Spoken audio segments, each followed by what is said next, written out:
Conclusión de Esther, mi aprendizaje. Bienvenidos, hemos terminado el libro de Esther, por lo que os comentaré un poco lo que suelo hacer en este episodio. Primeramente, observo el carácter de Dios, el cómo lo definen las personas en el libro, y por otro lado os comento algunas reflexiones, lecciones que he ido aprendiendo a lo largo del estudio.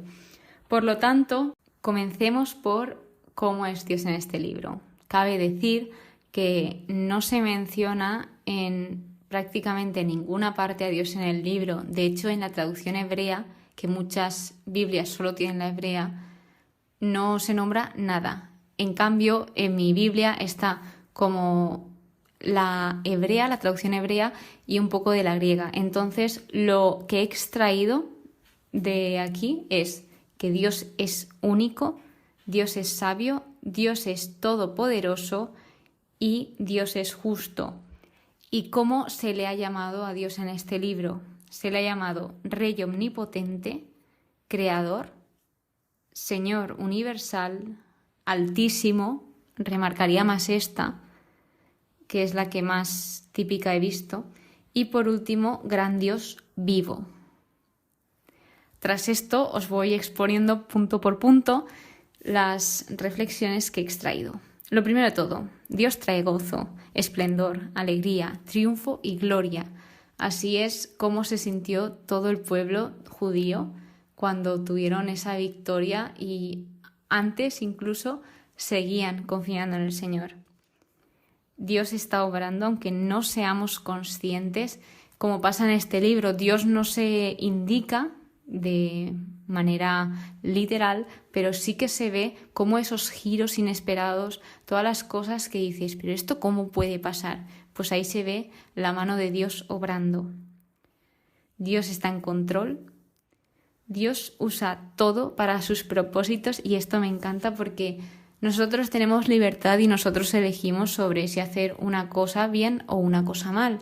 Entonces, independientemente de la que elijamos, sí que siempre es mejor escoger lo bueno, pero imagínate que nos equivocamos porque somos humanos, pues Dios utiliza, no desperdicia tu error, Dios lo utiliza para su propósito. Entonces, al final, una cosa que tal vez no te haya salido lo mejor posible o un día que no te haya sido muy bueno, al final Dios logra convertirlo en una lección, un aprendizaje, tal vez para el día de mañana que tú seas ayuda de alguien en esa situación.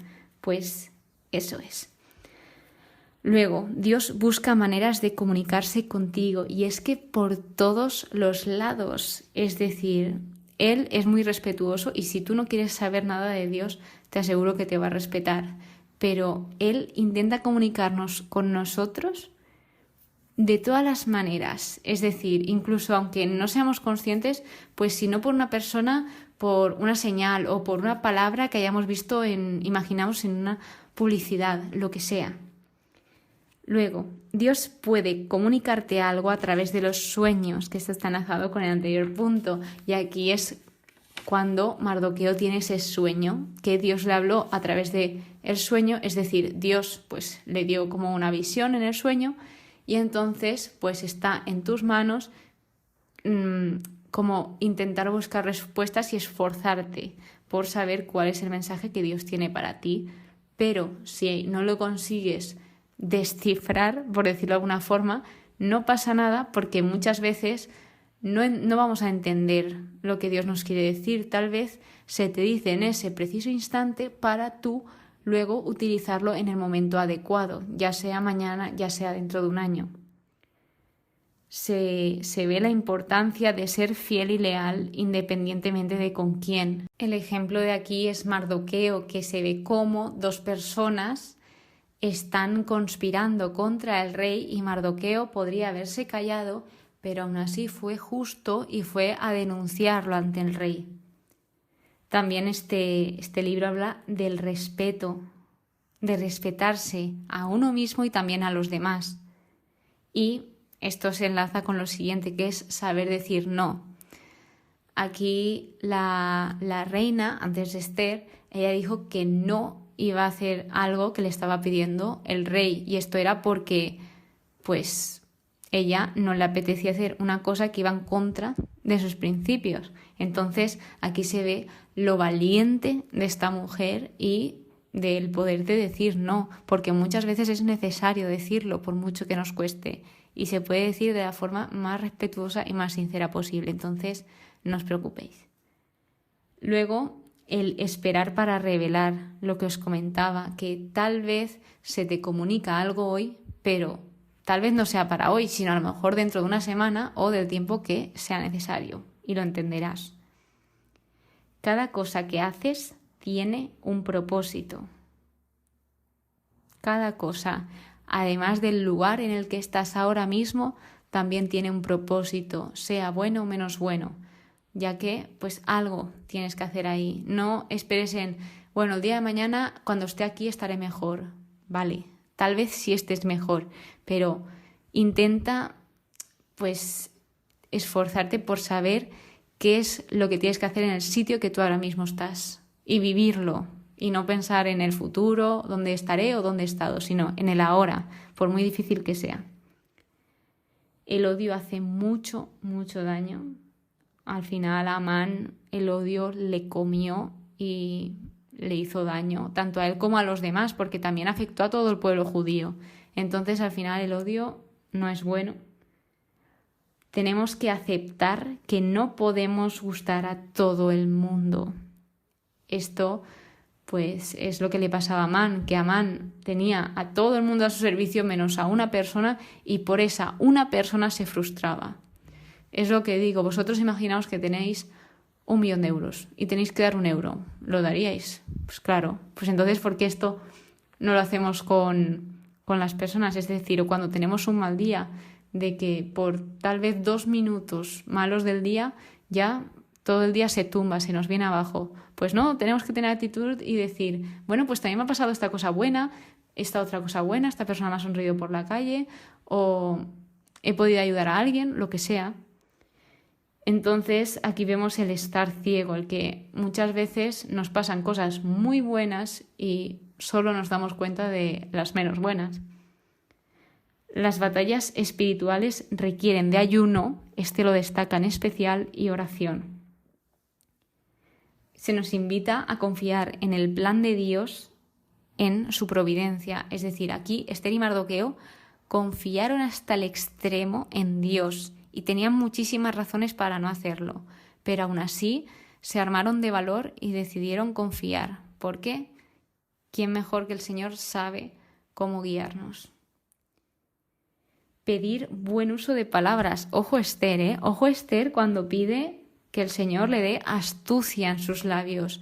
Y vemos aquí el poder de las palabras. Esto es una lección, sobre todo, me incluyo, para mí, porque muchas veces pues podemos decir cosas que no van acorde a nosotros, o es que las palabras tienen tanto poder como para dar vida como para destruir. Entonces tenemos que ser muy cuidadosos con los que decimos, y en mi caso me cuesta muchísimo porque muchas veces hablo sin pensar.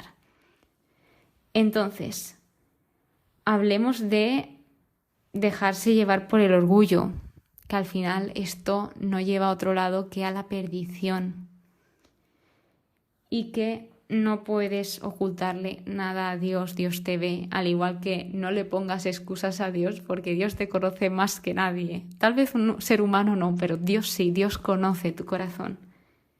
La importancia de descansar. Y por último, destaco el saber cuando algo viene de Dios, el saber discernir, saber parar y decir, vale, ¿esto cómo está afectando mi vida? ¿Me va a ayudar a acercarme a Dios o me va a alejar? ¿O esta situación me está alejando o me está acercando a Dios? Hay que saber parar, es muy difícil, pero te aseguro que si tú le pides ayuda al Señor, Él te la dará. Entonces, con esto acabo mis reflexiones, ya a modo opinión. El libro de Ester me ha parecido una pasada. De Ester sí que había oído hablar mucho por diferentes canales cristianos sobre Ester, sobre la gran mujer que fue y sobre el ejemplo que nos deja, pero nunca había leído sobre ella, solamente la parte en que ella no se le ocurría presentarse ante el rey o tomar una decisión sin previamente hacer ayuno. O sea, por eso os he dicho el punto del ayuno, porque antes de tomar una decisión ella hacía ayuno. Entonces aquí vemos que tal vez el ayuno sí sea importante y esto me lo quiero aplicar también. Entonces, eso es que me ha parecido una pasada Esther, me ha parecido una pasada también Mardoqueo y sobre todo la curiosidad de que tal vez este libro sí esté escrito por Mardoqueo o gran parte esté inspirado por lo que Mardoqueo dejó escrito. Pero, como veis, al final el libro no se ha llamado Mardoqueo, sino se ha llamado Esther, aun a pesar de que Mardoqueo tiene también gran importancia, de hecho habla muchísimo de Mardoqueo, pero este libro se llama Esther. Y pues nada, que a seguir aprendiendo, estoy súper ilusionada porque en el siguiente episodio empezamos Macabeos y ya en nada vienen los Salmos, que me da mucha emoción empezarlos. Y nada, con muchas ganas como siempre, otro libro acabado y ahora pues a empezar otro. Y aquí seguimos aprendiendo y mejorando. Entonces, que paséis muy buen día. Muchas gracias por escucharme y nos vemos en el siguiente episodio. Que Dios os bendiga.